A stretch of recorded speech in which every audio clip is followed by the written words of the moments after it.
Hello बच्चों, कैसे हैं आप लोग? बहुत बढ़िया, मज़े में होना भाई चाहिए। हेल्दी है, बढ़िया है। हेल्दी रहेंगे तभी तो अपना माइंड काम करेगा हेल्दी। ठीक है, तो मैं आपके सामने हाजिर हुआ हूँ B.R. Patel, as you know, physics पढ़ाने के लिए। तो मेरे साथ मिलकर के आप लोग फिजिक्स पढ़ेंगे और हम पढ़ाएंगे और आप पढ़ेंगे, दोनों मिल के सीखेंगे। तो फिजिक्स हम लोग पढ़ेंगे, है ना। और फिजिक्स पढ़ने के लिए, IIT JEE की फिजिक्स पढ़ने के लिए सबसे पहला जो टॉपिक है, चैप्टर है, वो स्टार्ट करने वाले हैं, जिसको मैथमेटिकल टूल्स या फिर वेक्टर के नाम से जाना जाता है। तो चलिए बच्चों, मेरे साथ शुरुआत करते हैं वेक्टर पढ़ने की। और वेक्टर को बहुत ज़्यादा तवज्जो नहीं दी जाती है फिजिक्स में, बट मेरे पॉइंट ऑफ व्यू से देनी चाहिए। बहुत जगह इनफैक्ट इसको पढ़ाया भी नहीं जाता, इसको कंसीडर भी नहीं किया जाता कि ये कोई चैप्टर भी है। तो वेक्टर को इम्पोर्टेंस मिलनी चाहिए, बिकॉज वेक्टर में बहुत लोगों का दिक्कत हो जाता है रिजल्टेंट निकालने में। सम रिजल्टेंट का मतलब क्या होता है आगे पढ़ेंगे कि दो वेक्टर को जोड़ना है, घटाना है, मल्टीप्लाई करना है। बिकॉज पूरे फिजिक्स में, मैकेनिक्स बोलो, 11th का फिजिक्स बोलो, 12th का फिजिक्स बोलो, और IIT JEE का जो भी सिलेबस है, उसमें वेक्टर की हर टॉपिक में कहीं ना कहीं यूज़ डायरेक्टली या इनडायरेक्टली आ ही जाता है। जेई कभी कभी सवाल डायरेक्टली पूछ भी लेते हैं वेक्टर का, बट कभी नहीं भी पूछते, तो इसका एप्लीकेशन पार्ट है। तो इसलिए वेक्टर को इजी और आसान भाषा में समझाने के लिए मैं आपके सामने हाजिर हुआ हूँ। तो चलिए बच्चों, हम लोग स्टार्ट करने वाले हैं पहला टॉपिक, दैट इज वेक्टर। तो ऑल दी बेस्ट और मिलते हैं वेक्टर पढ़ने के लिए। हेलो बच्चों, तो कैसे हैं आप लोग? बहुत बढ़िया। तो आपका स्वागत है अपनी क्लास में। तो जैसा आप जानते हैं कि मैं आपको क्या पढ़ाने वाला हूँ, तो मैं फिजिक्स पढ़ाने वाला हूँ। थोड़ा सा हम लोग सीखेंगे साथ में मिल करके। तो फिजिक्स का डिस्कशन हम लोग करने वाले हैं। तो बच्चों, फिजिक्स में फिजिक्स क्या है, फिजिक्स इज क्या है ना। तो फिजिक्स क्या है, तो इससे रिलेटेड आपने बहुत बचपन से 9-10 से, बचपन तो कहना ऐसा नहीं कि जन्म लेते ही बच्चा फिजिक्स पढ़ने लग जाता है, वैसा कुछ नहीं है। बट 9-10 तक आते आते, 8-9-10 तक आते आते उसको नॉलेज होने लग जाता है कि जो साइंस है उसी को 2-3 पार्ट में डिवाइड कर दिया गया। उसको कुछ केमिस्ट्री बोल दिया गया, किसी को फिजिक्स बोल दिया गया, किसी को बायोलॉजी बोल दिया गया। डिपेंड्स ऑन देयर कुछ कंसेप्ट के हिसाब से, उनका जो उसमें पढ़ने वाले हैं उसके बेसिस पे डिवाइड किया गया। तो फिजिक्स एक ऐसा सब्जेक्ट है, फिजिक्स एक ऐसा सब्जेक्ट है जिसमें जो भी डे टू डे लाइफ में, रियल लाइफ में जो भी अपने इवेंट्स होते हैं, उनको हम लोग ऑब्जर्व करते हैं। जिस भी इवेंट को, उसको यहाँ पर पढ़ाया जाता है। समझ आ गई बात? तो फिजिक्स क्या है बच्चों? फिजिक्स एक ऐसा इंटरेस्टिंग, फिजिक्स के जैसा इंटरेस्टिंग तुम्हें कोई सब्जेक्ट लाइफ में नहीं मिलने वाला है। समझ रहे हैं? तो फिजिक्स एक ऐसा सब्जेक्ट है कि डे टू डे लाइफ में जो कुछ भी हम करते हैं, चलते हैं, घूमते हैं, फिरते हैं, वो सारा कुछ कहानी फिजिक्स में ही हमारा आता है। जैसे मैं आपसे पहला सवाल पूछूंगा कि बच्चों बताओ, आपको जो नॉलेज भी होगा डे टू डे लाइफ में, आप भी चलते फिरते, जब बच्चा छोटा होता है, पैदा होता है, तो नहीं चलता है, फिर धीरे धीरे उम्र के हिसाब से वो चलना, दौड़ना, भागना सब करने लगता है। तो आप सब लोगों की तो उम्र हो गई है, काफी बूढ़े तो नहीं हुए, बट आप काफी अच्छी उम्र हो गई है ना, चल फिर रहे हैं आराम से भगवान की कृपा से। तो जो बच्चों आप चल रहे हैं, तो मैं बोलूंगा कि यदि आपको एकदम स्मूथ सरफेस पे चलाया जाए, दौड़ाया जाए, भगाया जाए, एकदम आइस तो परफेक्ट स्मूथ तो नहीं है, बट फिर भी जितना ज्यादा देखा जाए अपने आसपास में, आइस है वो सबसे ज्यादा उसमें स्मूथ है। तो जो सबसे ज्यादा स्मूथ है आइस, आइस का बहुत बड़ा स्लैब बना दिया जाए, उस पे आपको बोला जाएगा चलिए बच्चों दौड़ के दिखाओ। तो इसमें से आप बताइए जरा कितने लोग दौड़ सकते हैं? हाथ रेज कर सकते हैं, आप बता सकते हैं कि कितने लोग दौड़ पाएंगे? तो कोई कोई बताएगा कि हाँ मैं दौड़ पाऊंगा, दूसरा बोलेगा कि सर नहीं दौड़ सकते। फिर मैं आपसे पूछूंगा कि क्यों नहीं दौड़ सकते, बताओ जरा। तो बोलोगे सर ये स्मूथ होता है, सर ये चिकना होता है, इसलिए नहीं दौड़ पाएंगे। अच्छा, बिल्कुल यहाँ से सही बात आई। बट यही आपको बोला जाए कि जो अपने पथ की सड़क होती है, अपने जो क्लासरूम के बाहर, बिल्डिंग के बाहर जो लगा हुआ है, उस पे आपको दौड़ने को बोला जाए, खूब बढ़िया से दौड़ जाओगे, है ना, खूब बढ़िया से भागने लगोगे। तो उन दोनों में डिफरेंस क्या है? क्यों हम लोग आइस पर, आइस के ब्लॉक पर नहीं दौड़ सकते हैं, जबकि जो रोड, पक्की सड़क बनी हुई है, रोड बना हुआ है, उस पर दौड़ने में कामयाब हो जाएंगे, उसमें इजीली दौड़ पाएंगे। तो इन दोनों में मेजर डिफरेंस क्या है? तो दैट इज ए फ्रिक्शन। तो हमारे डे टू डे लाइफ में, चलने फिरने में फ्रिक्शन का बहुत बड़ा हाथ है, फ्रिक्शन का बहुत बड़ा रोल है। अब फ्रिक्शन का रोल है इसका मतलब आपके माइंड में आएगा कि सर फ्रिक्शन तो हमने जहां तक पढ़ा है अपने नॉलेज के बेसिस पे आप बोलेंगे कि सर फ्रिक्शन तो हमारे जिधर हम चलते हैं उसके उल्टी डायरेक्शन में लगता है और हम जिधर जाना चाह रहे हैं उसको पीछे से रोकने की कोशिश करता है। बहुत बच्चों को मैं पूछूंगा कि मैं वॉक कर रहा हूँ, मैं चल रहा हूँ, तो बताओ फ्रिक्शन कौन सी डायरेक्शन में लग रहा है। तो बहुत सारे बच्चों का 95% बच्चे गलत बताएंगे, बोलेंगे सर हम आगे जा रहे हैं तो ये हमारे पीछे लग रहा है। क्यों? क्योंकि हमने तो यही पढ़ा है कि फ्रिक्शन है वो हमारे ऑपोजिट डायरेक्शन में लगता है, जिधर मोशन करते हैं उसके उल्टी डायरेक्शन। तो बच्चों ये बिल्कुल ऐसा नहीं है। अब मैं आपसे ये इसका आंसर दूंगा कि बेटा जिधर हम चलते हैं फ्रिक्शन हमारी मदद करना है, मदद करता है चलने में, वो उधर ही लगता है। अब सरप्राइज हो जाओगे, सर ऐसा कैसे हो जाएगा, आप गलत बता रहे हैं, हमने तो ऐसा नहीं पढ़ा था। बेटा गलत नहीं पढ़ा रहे, जो आपने पढ़ा था वो ठीक था, बट अब उसको ज्यादा करेक्टेड वे में, ज्यादा अच्छे तरीके से, ज्यादा डिटेल में जाकर के पढ़ने के लिए हम सारे लोग यहाँ पर एकत्रित हुए हैं। तो ये ही सारा कहानी है डे टू डे लाइफ में। जो अपने क्लासरूम में लाइट्स लगी हुई है, जो सुबह दिन में देखते हैं तो उजाला होता है, रात में देखते हैं तो अंधेरा हो जाता है। उजाला में हम लोग बुक्स है वो पढ़ सकते हैं, आसपास में जो इवेंट हो रहा है, घटना घटित हो रही है उसको देख सकते हैं। जबकि रात में देखेंगे लाइट बंद कर दी जाएगी, नहीं देख पाए। तो ये सब क्या है, आसपास में जितने फिनोमिना हो रहे हैं ये सब क्या है। ये मेरा ब्लैक कलर का टी शर्ट है, किसी का रेड कलर का है, किसी का व्हाइट कलर का है, ये कलर कैसे आए, ये सब कहाँ से आए। तो ये जो डे टू डे लाइफ में इवेंट्स हो रहे हैं, घटनाएं घटित हो रही है, फिनोमिना हो रहे हैं, ये सारे कहीं ना कहीं डायरेक्टली इनडायरेक्टली फिजिक्स से एसोसिएटेड है, फिजिक्स से जुड़ा हुआ है। फिजिक्स की शुरुआत तो बहुत पहले से, जब से बना है फिजिक्स के फिनोमिना ऑटोमेटिकली नेचर में प्रेजेंट है, हमेशा से चलते आ रहे हैं, बनते आ रहे हैं, हमेशा इवेंट होते जा रहे हैं। न्यूटन जी थे हमारे महान साइंटिस्ट, उन्होंने जब बैठे बैठे एक दिन देखा कि अरे ये एप्पल पेड़ से नीचे काहे गिर रहा है, तो क्या उससे पहले एप्पल नहीं गिरते थे, एप्पल गिरते थे, पत्थर ऊपर फेंकते थे नीचे गिरता था, बट किसी ने इस तरीके से सोचा नहीं कि भैया ये एप्पल नीचे गिर क्यों रहा है, पत्थर ऊपर फेंक रहे तो ऊपर नहीं जाकर के वो वापस नीचे क्यों आ रहा है। किसी ने इसमें सोचने की जरूरत ही नहीं समझी। न्यूटन जी थे महान, उन्होंने सोचा भैया ऐसे कैसे हो रहा है, ऐसा हम होने नहीं देंगे। फिर वो उसमें घुसे और डिटेल में जाकर के उन्होंने फिर ग्रेविटेशन लॉ ऑफ न्यूटन बनाया, न्यूटन लॉ ऑफ ग्रेविटेशन बनाया, और फिर वही हमारे सामने हाजिर है और इसी को हम लोग पढ़ते रहते हैं। तो ये बहुत पहले से आया है, आजकल फिजिक्स बहुत एडवांस हो चुका है, कहाँ से कहाँ क्वांटम मैकेनिक्स पहुंच चुका है, और क्या क्या होता है क्या क्या नहीं होता है, सारा कुछ है। और सिलेबस के बहुत सारी बाहर की चीजें भी है, और बहुत सारा अपना जो सिलेबस है उसमें काफी सारी चीजें है वो कन्फाइंड है, उसमें रेस्ट्रिक्टेड रहना पड़ेगा अपन को अपने सिलेबस के लिए, और जो सिलेबस में है वही हम लोग पढ़ेंगे, क्योंकि ऐसे पढ़ेंगे तो जो कुछ भी होता है तब तो हमारा और तुम्हारा जिंदगी गुजर जाएगा, बट हम लोग कभी बेटा खत्म नहीं कर पाएंगे। तो जो आईटी का सिलेबस है हम लोग उसी पर फोकस करेंगे, उसी के हिसाब से पढ़ेंगे, क्योंकि आईटी ने अपना सिलेबस ऑलरेडी डिस्क्राइब कर रखा है कि भैया इसी में से हम लोग आपको सवाल पूछने वाले हैं, और उसी में से सवाल आईटी में आएंगे, और उसी को आपने बढ़िया से कर लिया, बढ़िया से पढ़ लिया, बढ़िया से समझ करके अच्छी बढ़िया प्रैक्टिस कर ली, तो फिर आप आईआईटीएन बन जाएंगे, आप इंजीनियर बन जाएंगे। समझ गए ना। तो यही है हम लोगों का फिजिक्स। तो फिजिक्स में बहुत सारे टॉपिक्स हम लोग 11th में पढ़ते हैं, और काफी सारे हैं वो 12th में पढ़ते हैं। दो पार्ट में डिवाइडेड रहता है 11th और 12th वाला सेक्शन। 11th में जो पढ़ते हैं उसमें हम लोग बेसिक से स्टार्ट करेंगे, 11th वाला या फर्स्ट जिसको मैकेनिक्स का पार्ट बोला जाता है। तो मैकेनिक्स में भी शुरुआत करने से पहले हम लोग एक छोटा सा टॉपिक लेते हैं, एज ए मैथमेटिकल टूल्स भी बहुत जगह बोला जाता है, आपने भी सुना होगा। हम लोग उसका नाम देंगे वेक्टर्स।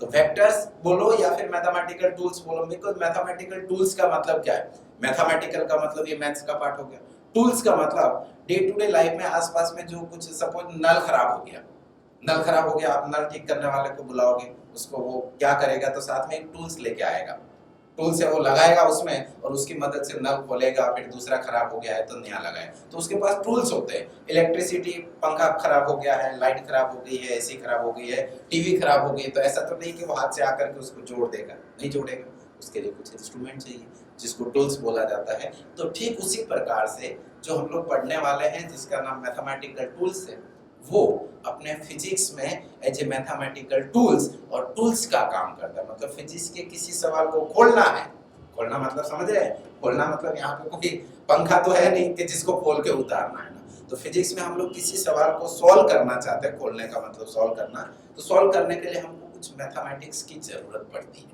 जिसको बेसिक मैथमेटिक्स भी बोला जाता है। और उसमें वेक्टर्स आता है, डिफरेंशिएशन आता है, इंटीग्रेशन आता है, कुछ ट्रिग्नोमेट्री के फॉर्मूले आते हैं, थोड़े बहुत क्वाड्रेटिक, पैराबोला, ये वगैरह ग्राफ है, इनको बेसिक मैथ्स बोला जाता है मैथ्स में, बट यहाँ पर उनको टूल्स का नाम दिया जाता है। तो ये हम लोग बढ़िया से समझेंगे और इसकी जब जरूरत पड़ेगी फिजिक्स के सवाल को खोलने की, हम उसको यूज करेंगे और फिजिक्स का सवाल है वो खोलेंगे और उसकी मदद से अपन फिजिक्स में आगे बढ़ेंगे। तो हमारा जो सबसे पहला अपना टॉपिक होने वाला है that is called mathematical tools. तो फिजिक्स में हम लोग आएंगे और फिजिक्स तो आप जान ही रहे हैं, बाकी अभी से सारा कुछ बता देंगे तो फिर आगे पढ़ाएंगे क्या, है कि नहीं?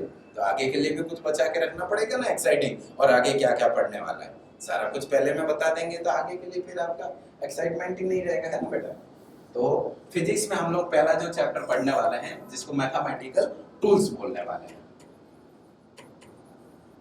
मैथमेटिकल टूल्स के नाम से इसको जाना जाएगा।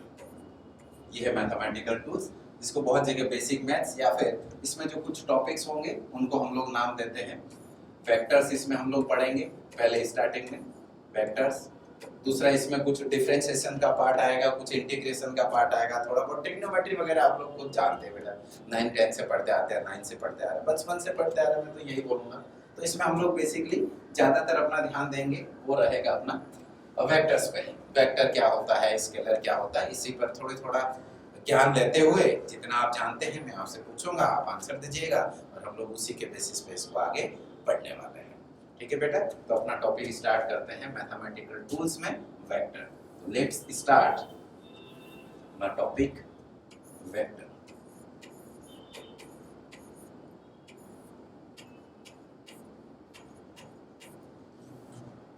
तो अपना टॉपिक रहेगा बेटा वेक्टर।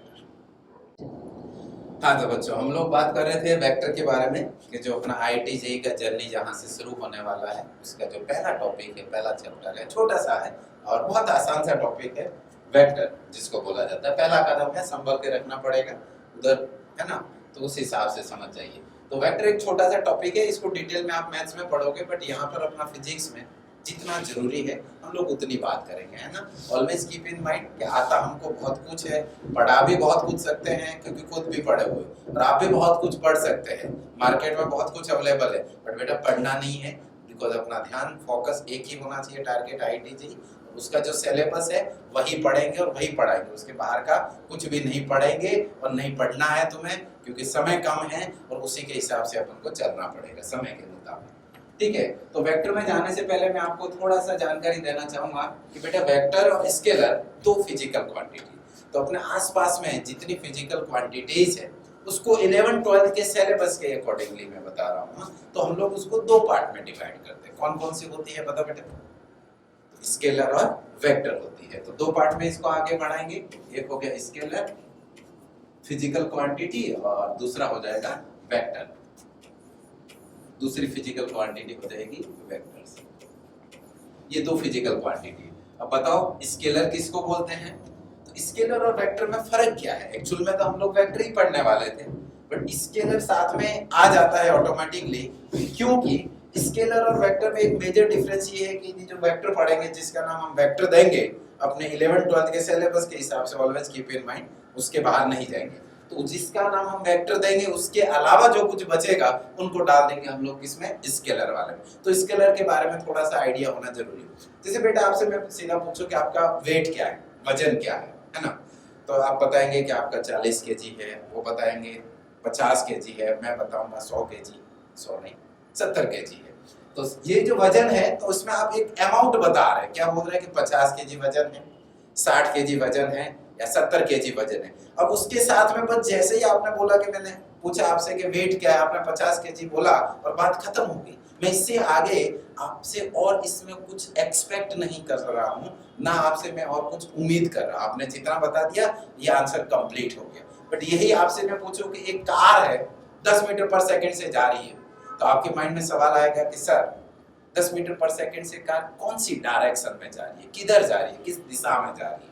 तो वो सवाल जब माइंड में आने लगे, इसका मतलब जैसे ही मैंने वो स्टेटमेंट कंप्लीट किया, कौन सा, ये कार 10 मीटर पर सेकंड से जा रही है, तो आपके माइंड में एक सवाल पैदा हो गया कि कौन सी डायरेक्शन में जा रही है, किधर जा रही है। सीधा सवाल आएगा कार को ढूंढने के लिए कि वो कार है कहाँ, कहाँ है कार। तो ये जब माइंड में सवाल आने लगेगा, इसका मतलब मैंने जो स्टेटमेंट बोला था कहीं ना कहीं वो इनकम्प्लीट था, या इनकम्प्लीट नहीं बोलेंगे तो उसमें और एक्स्ट्रा एडिशनल जानकारी, इंफॉर्मेशन आपको चाहिए थी, रिक्वायर्ड थी, ताकि आपको सारा सिनेरियो माइंड में बन जाए और आप समझ जाए यहाँ एक कार है, लेफ्ट टू राइट डायरेक्शन में जा रही है, या ईस्ट डायरेक्शन में जा रही है, या फिर वेस्ट डायरेक्शन में।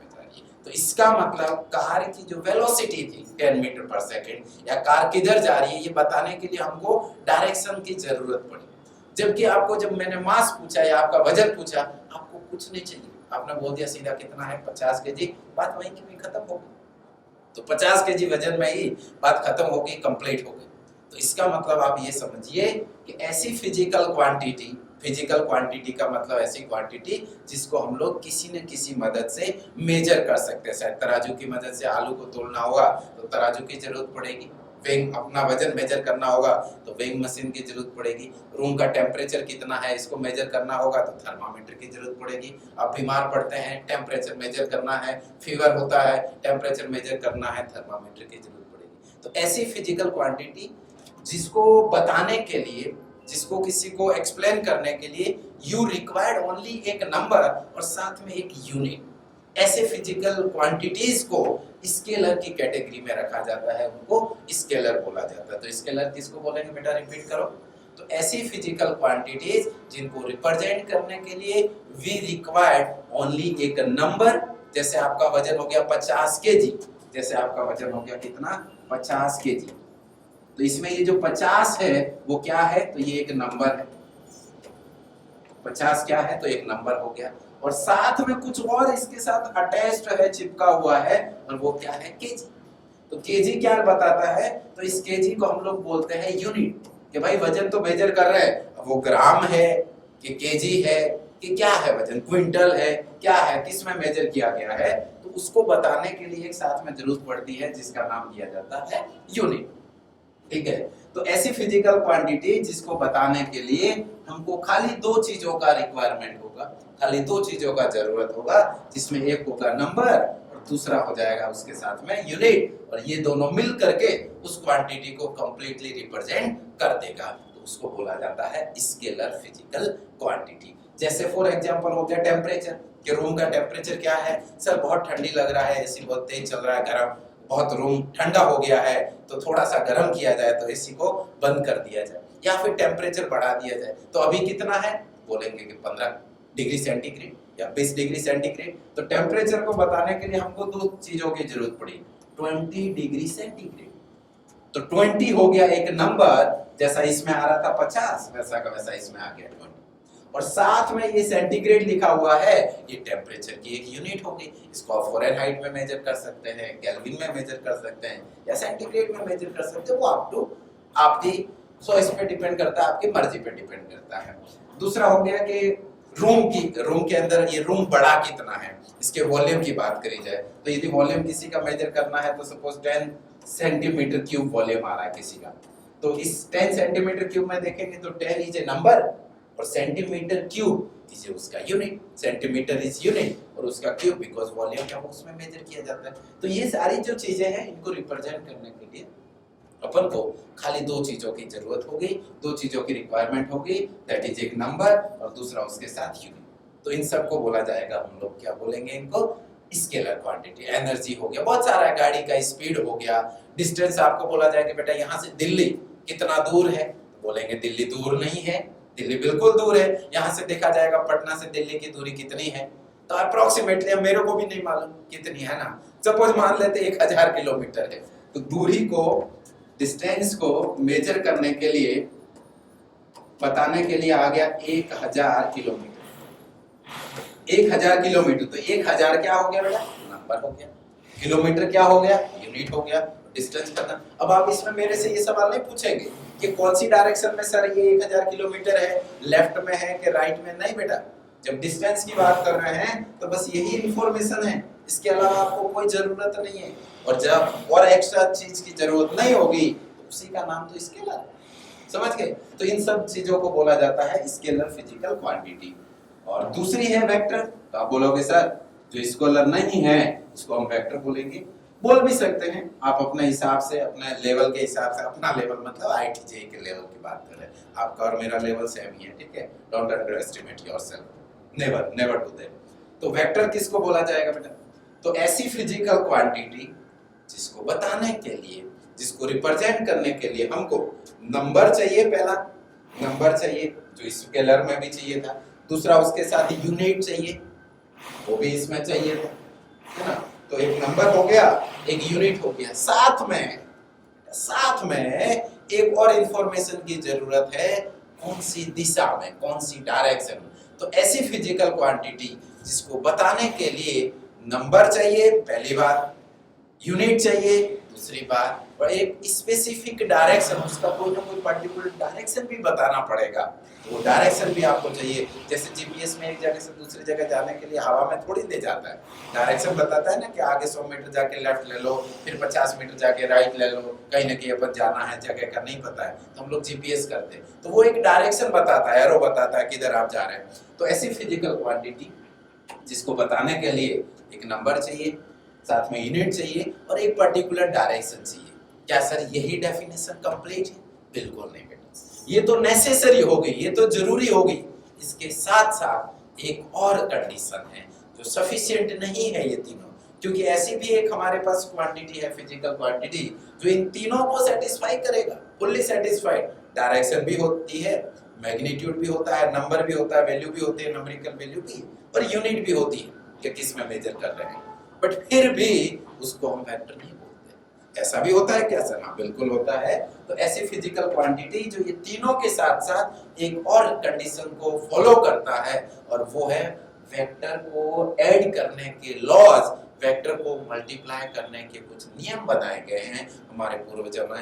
दो वेक्टर को एक दूसरे में से घटाना है, सबट्रैक्ट करना है, तो उसके लिए भी कुछ रूल बनाए गए हैं, कुछ नियम बनाए गए हैं जिनको हमको फॉलो करना पड़ता है। तो फाइनली इसकी हम लोग डेफिनेशन बोलेंगे कि ऐसी फिजिकल क्वांटिटी जिसको रिप्रेजेंट करने के लिए हमको नंबर की जरूरत पड़ेगी, उसके साथ यूनिट की नंबर जरूरत पड़ेगी, उसके साथ डायरेक्शन की जरूरत पड़ेगी, और साथ ही साथ में वेक्टर अलजेब्रा के ऐड करने के या मल्टीप्लाई करने के या सबट्रैक्ट करने के जो लॉज बनाए गए हैं, जो नियम बनाए गए हैं, उनको फॉलो करना पड़ेगा।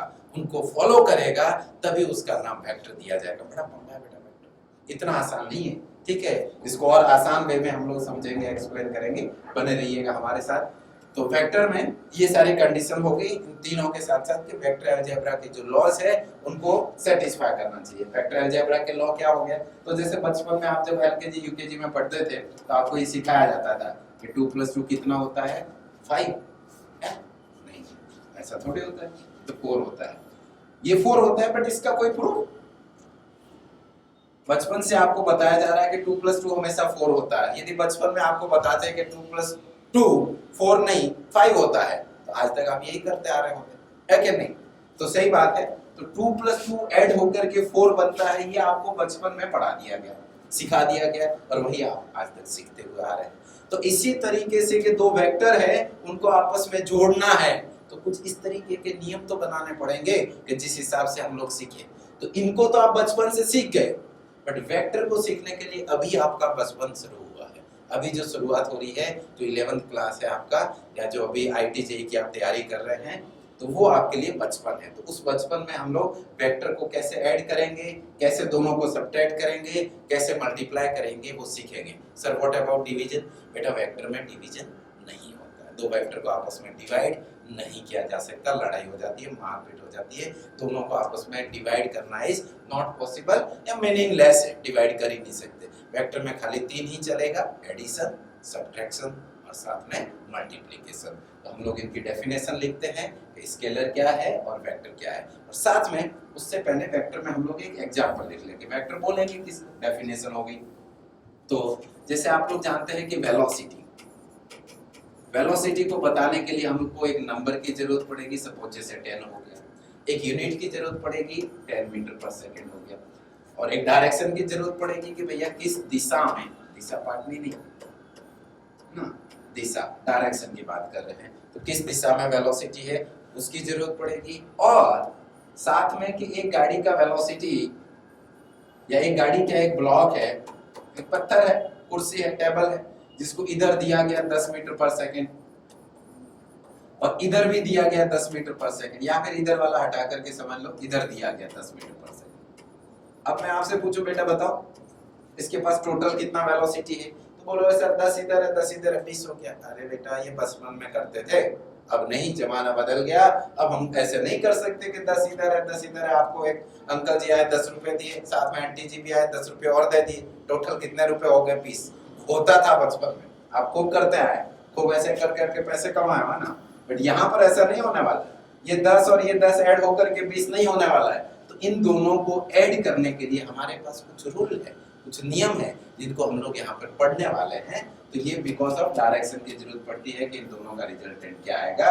तो ये लॉ, ये वेलोसिटी 10 था, ये वेलोसिटी 10 था, तो ये ऐड होकर के कितना आएगा वो हम लोग आगे पढ़ने वाले हैं इसी फैक्टर के अंदर। बट ये 20 नहीं आएगा, इसका मेरा गारंटी है, फुल गारंटी है वो, ठीक है। मेड इन इंडिया का फुल गारंटी है, 10 और 10 मिलकर के 20 नहीं आएगा, 20 से कुछ कम ही आएगा। तो ये इस लॉ को फॉलो करता है वेलोसिटी कि ये 20 नहीं होकर के 20 से कम आएगा, इसीलिए इसका नाम वेलोसिटी रख दिया गया। समझ लिए? ऐसा कैसा, जैसे डिस्प्लेसमेंट हो गया, खूब सारे एग्जांपल है,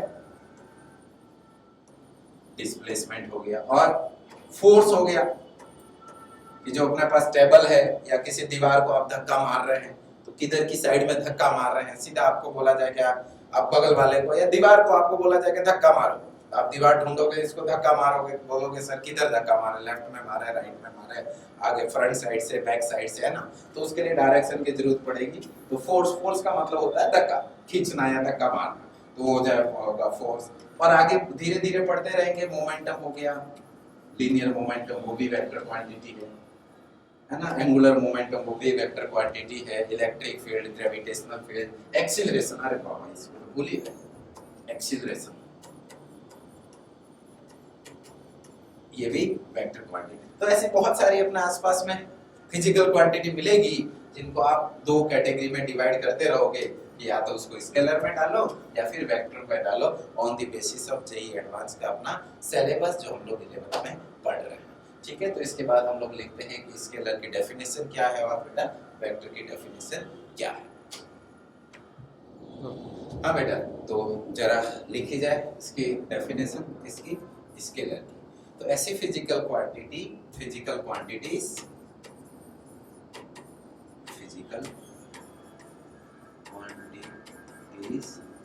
which required, ऐसी फिजिकल क्वांटिटी जिनको बताने के लिए, रिप्रेजेंट करने के लिए, which required only नंबर, एक नंबर चाहिए जिसको मैग्नीट्यूड भी बोलते हैं, required नंबर जिसको मैग्नीट्यूड, एंड ए यूनिट, एक नंबर चाहिए और एक यूनिट चाहिए।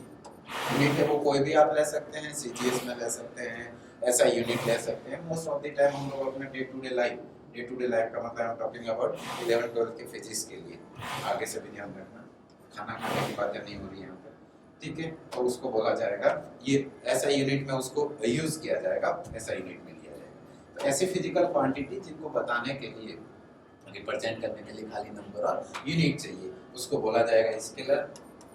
जैसे इसका एग्जांपल हो जाएगा, सबसे पहले लेते हैं स्पीड। एक गाड़ी है जिसकी स्पीड की बात कर रहे हैं, तो स्पीड के साथ में और आपको कोई डायरेक्शन वगैरह बताने की जरूरत नहीं है। स्पीड हो गया, दूसरा डिस्टेंस हो गया, डिस्टेंस के साथ भी ये कुछ बताने की जरूरत नहीं है कि किस डायरेक्शन में कितना डिस्टेंस है। स्पीड हो गया, डिस्टेंस हो गया, दूसरा एनर्जी हो गया कि हमारे पास कितना एनर्जी है, काइनेटिक एनर्जी, पोटेंशियल एनर्जी, जो जितने भी आपने नाम सुना हुआ है, हीट एनर्जी हो, वर्क हो, एनर्जी हो गया, वर्क को भी लिख सकते हैं आप, वर्क हो गया, टेम्परेचर हो गया, वॉल्यूम हो गया, वॉल्यूम क्या है, किस बॉडी का कितना वॉल्यूम है वगैरह वगैरह, ये सारे एक्सेट्रा और भी है, खूब सारे हैं, इनका कोई एंड नहीं है, जितने भी आते रहेंगे। आपको लगे उसकी डेफिनेशन समझने के बाद में कि ये इसका नाम स्केलर देना चाहिए तो इधर डालना, ये जगह हमने खाली छोड़ा हुआ है इसी के लिए, और आपको लगेगा वो वेक्टर वाली कंडीशन को सेटिस्फाई कर रहा है तो उसको वेक्टर वाले में डाला जाएगा। ठीक है, तो ये हो गया स्केलर। और उसके बाद हम लोग आने वाले हैं वेक्टर की डेफिनेशन लिखने में। तो वेक्टर किसको बोलते हैं, अभी हम लोग काफ़ी उसके बारे में बातें कर चुके हैं, काफ़ी उसका डिस्कशन हो गया। अब इजीली आप खुद लिख ले सकते हैं कि वेक्टर का डेफिनेशन क्या होगा। तो ऐसी फिजिकल क्वांटिटी, फिजिकल क्वांटिटीज जिसको रिप्रेजेंट करने के लिए which required lots of effort, तो है ही डेफिनेटली, तो आईटी के लिए भी चाहिए ही है ना। तो लॉट्स ऑफ एफर्ट के साथ साथ में which required, first part A number, A number जिसको हम लोग यहाँ पर मैग्नीट्यूड के नाम से जानते हैं। ठीक है, घबराने की जरूरत नहीं सर, ये क्या चीज होती है, एक जस्ट ए नंबर है।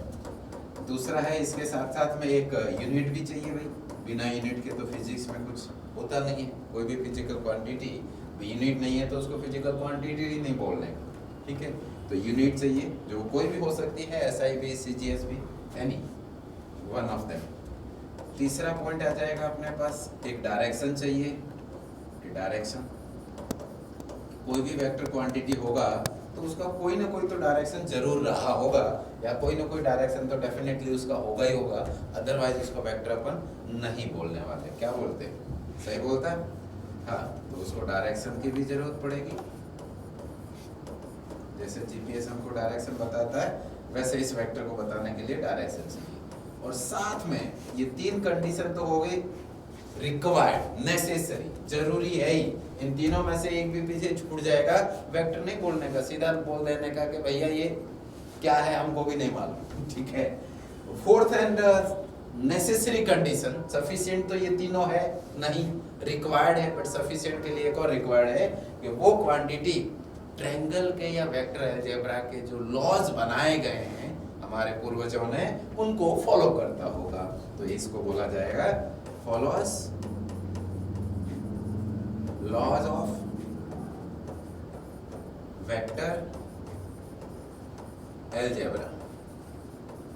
अब वेक्टर अलजेब्रा के लॉज क्या है, ये आपके माइंड में एक सवाल आएगा, तो कोई टेंशन लेने की जरूरत नहीं, मैं हूं ना, सब हो जाएगा। वेक्टर अलजेब्रा के कुछ लॉ है, ऐड करने के, सब्ट्रैक्ट करने के, मल्टीप्लाई करने के, जैसे 2 + 2 4 होता है, वैसा इसमें भी कुछ नियम बना दिए गए हैं, तो उनको फॉलो करने वाला होना चाहिए। तो इन चारों कंडीशन को जो फिजिकल क्वांटिटी फॉलो करेगा, या ये चारों को जो सेटिस्फाई करेगा, उसी का नाम वेक्टर रखेंगे, नहीं तो नहीं रखेंगे। कोई भी मिस नहीं होना चाहिए इन चारों में से, समझ गए।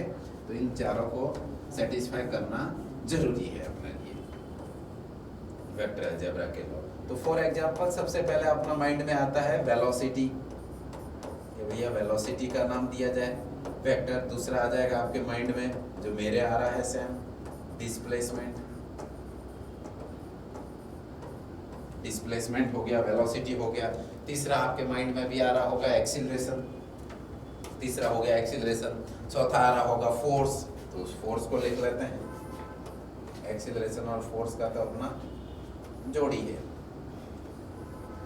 फोर्स हो गया। और इसका धीरे धीरे आगे बढ़ेंगे तो काफी सारी फिजिकल क्वांटिटीज आएगी, मोमेंटम हो गया, टॉर्क हो गया, एंगुलर वेलोसिटी हो गया, angular acceleration, electric field, gravitational field, ये सारा कुछ, मैग्नेटिक डाइपोल मूवमेंट वगैरह, ये सब बड़ी बड़ी चीजें हैं जो कि धीरे धीरे आती रहेगी। तो इन सारे फिजिकल क्वांटिटी को हम लोग बोला जाता है वेक्टर। अब इसमें एक आपके माइंड में डाउट जरूर आएगा, या आना भी चाहिए, कि सर जो अपने घरों में करंट आता है, इलेक्ट्रिक करंट, जिसकी वजह से लाइट चल रही है, सब कुछ चार्जिंग हो रहा है, गर्मी लग रही है तो पंखा चला रहे हैं, AC चला रहे हैं, ये सारा कुछ जो है इलेक्ट्रिक करंट की बदौलत है। तो ये इलेक्ट्रिक करंट क्या चीज़ है, इसके अंदर एक नंबर भी है कि भैया जो वायर लगा हुआ है कितना एम्पियर का करंट जा रहा है। अब बोलोगे सर 10 एम्पियर का, 5 एम्पियर का, कैसे पता चलेगा? तो उसका भी एक इंस्ट्रूमेंट है हमारे पास, एक उपाय है जिसको मीटर बोलते हैं, वो मेजर करके बता देगा। अपन को नहीं करना जाना, पकड़ करके नहीं बता देना है कि कितना, नहीं तो वो तुमको बता देगा, है ना, उसकी अपनी औकात, तो वो बहुत बड़ी है, तो उसके साथ कंपटीशन नहीं करने का। तो एक नंबर हो गया, करंट में नंबर है कि 10 एम्पियर का करंट वायर में जा रहा है, ठीक है। उसके पास यूनिट भी है, कौन सी? एम्पियर। एम्पियर उसके पास यूनिट भी होगी। डायरेक्शन भी है भैया, कि कौन सी डायरेक्शन है उसके पास, कि वो किस डायरेक्शन में करंट जा रहा है। किसी भी वायर को पकड़ोगे तो बोलोगे सर इसमें लेफ्ट टू राइट जा रहा है, राइट टू लेफ्ट जा रहा है। अरे पागलो, राइट लेफ्ट ये तो चलता रहेगा इसमें। क्यों? क्योंकि ये अल्टरनेटिंग करंट है, एसी जिसको बोला जाता है। तो अल्टरनेटिंग करंट अपना डायरेक्शन बदलता रहता है, कोई पर्टिकुलर डायरेक्शन नहीं होता। बट जो बैटरी होती है, या जैसे अपन मोबाइल में चार्ज कर रहे हैं, तो ऐसा होता है कि मोबाइल चार्ज हुआ, फिर थोड़ी देर हमने लगा के रखा, डिचार्ज हो गया, फिर चार्ज हुआ, फिर डिचार्ज नहीं ना होता है, वो कंटिन्यूसली चार्ज होता रहता है। तो एक ही डायरेक्शन में उसमें करंट जाता रहता है, जिसको डीसी या फिर डायरेक्ट करंट के नाम से जाना जाता है। तो वो मोबाइल जैसे प्लग में लगाओगे तो प्लग से निकल करके करंट मोबाइल के अंदर घुसेगा और मोबाइल को चार्ज कर देगा। तो एक किसी डायरेक्शन में करंट जा रहा है, तो उसके पास डायरेक्शन भी है। बट उसके बावजूद भी इलेक्ट्रिक करंट को हम लोग वेक्टर नहीं बोलते। क्यों? क्योंकि as I told you, fourth वाली कंडीशन वो सेटिस्फाई नहीं करता है कि एक करंट लेफ्ट से आया 5 एम्पियर और राइट से आया 5 एम्पियर, तो ऐसे दोनों वायर को जोड़ दिया और तीसरा वायर यहाँ नीचे लगा हुआ है ऐसे, तो बोलो इस इधर से 5 आया, इधर से 5 आया, तो इसमें कितना जाएगा? 10 एम्पियर। बिल्कुल सही बोले, 10 एम्पियर जाएगा। बट यदि ये वेक्टर होता तो 10 एम्पियर नहीं जा करके उसमें 0 जाना चाहिए था। ऐसा होता नहीं है, इसीलिए because of conservation of charge, भैया इधर से इलेक्ट्रॉन आ रहा है, इधर से इलेक्ट्रॉन आ रहा है, तो कहाँ जाएंगे? कहीं ना कहीं तो जुड़ के जाना पड़ेगा, लाइफ खत्म थोड़ी कर देंगे। तो इसका मतलब है कंजर्वेशन ऑफ चार्ज के बेसिस पर जो इलेक्ट्रिक करंट है वो ऐड किया जाता है और वो लॉ फॉलो करता नहीं है जो इसमें वेक्टर में करना चाहिए था। इसीलिए इसको इस कैटेगरी से उठा करके इसमें रख दिया जाता है। बाकी ये तीनों सेटिस्फाई करता है बट फोर्थ नहीं करता है, इसलिए इलेक्ट्रिक करंट को हम लोग किस में रखने वाले हैं? इसमें रखने वाले हैं। करंट लिख देता हूँ, साथ में इलेक्ट्रिक चार्ज। जब इलेक्ट्रॉन प्रोटॉन की बातें हो ही रही है फिजिक्स में, फिजिक्स में क्या हमारे डे टू डे लाइफ में भी इलेक्ट्रिक चार्ज, तो इलेक्ट्रिक चार्ज वाली बात होगी। तो इलेक्ट्रिक चार्ज को भी हम लोग स्केलर में रखेंगे। इलेक्ट्रिक चार्ज ऐसे बहुत सारा है, कभी खत्म ना होने वाला, जिंदगी गुजर जाएगी ये करते करते, ठीक है। बट ये मोस्ट इंपोर्टेंट जो डेफिनेशन थी दोनों का क्लासिफिकेशन इन इजी वे, इन आसान तरीके से जो आपको समझ आ जाए। तो ये एक वेक्टर हो गई स्केलर। अब हम लोग इस स्केलर को आगे नहीं पढ़ने वाले, बहुत पढ़ लिया बचपन से पढ़ते पढ़ते यहाँ तक बूढ़े हो गए, तो अब इसको नहीं पढ़ेंगे। अब हम लोग सीधा अपना ध्यान लगाएंगे वेक्टर पर कि ये वेक्टर क्या चीज़ है और वेक्टर में कितने टाइप्स होते हैं, वेक्टर को कैसे रिप्रेजेंट करते हैं और वेक्टर को कैसे ऐड करते हैं, सबट्रैक्ट करते हैं, मल्टीप्लाई डिवीजन नहीं करना है। तो वो हम लोग अब आते हैं वेक्टर वाले पे। और इसके साथ ही वेक्टर में और आगे डिफाइन करने के लिए, वेक्टर को रिप्रेजेंट करने के लिए, ये सारा हम लोग पढ़ते हैं अगले पार्ट में। तो हाँ बच्चों, आज हम लोगों ने वेक्टर के बारे में बहुत सारी बातें करी, फिजिक्स के बारे में जाना कि फिजिक्स क्या है, वेक्टर क्या है, ये सारी बातें करी। तो वेक्टर की डेफिनेशन समझा हम लोगों ने, स्केलर क्या होता है, वेक्टर क्या होता है। इसके आगे का जो भी पार्ट होगा वेक्टर को रिप्रेजेंट करने का, वेक्टर के कितने टाइप्स होते हैं, वेक्टर को कैसे जोड़ते हैं, कैसे उसके कंपोनेंट लेते हैं, कैसे डिवाइड करते हैं, ये सारा पार्ट 1 on 1 हम लोग पढ़ने वाले हैं। अगली क्लास में पढ़ेंगे कि वेक्टर को रिप्रेजेंट कैसे करते हैं और टाइप्स ऑफ वेक्टर क्या है, ठीक है। आज जो हम लोगों ने पढ़ा इससे रिलेटेड आपका यदि कोई भी क्वेरी या डाउट है तो आप नीचे कमेंट सेक्शन में ज़रूर लिखेंगे, बताएंगे, और आपकी जो भी डाउट होगा उसको हम लोग एक ही साथ में एक दिन आपके सामने लेकर के हाजिर होंगे, आपके डाउट क्लियर करने के लिए आपके सामने हाजिर होंगे। तो ठीक है बच्चों, मिलते हैं अगले क्लास में वेक्टर के बारे में और ज़्यादा डिटेल में पढ़ने के लिए। Let's crack it.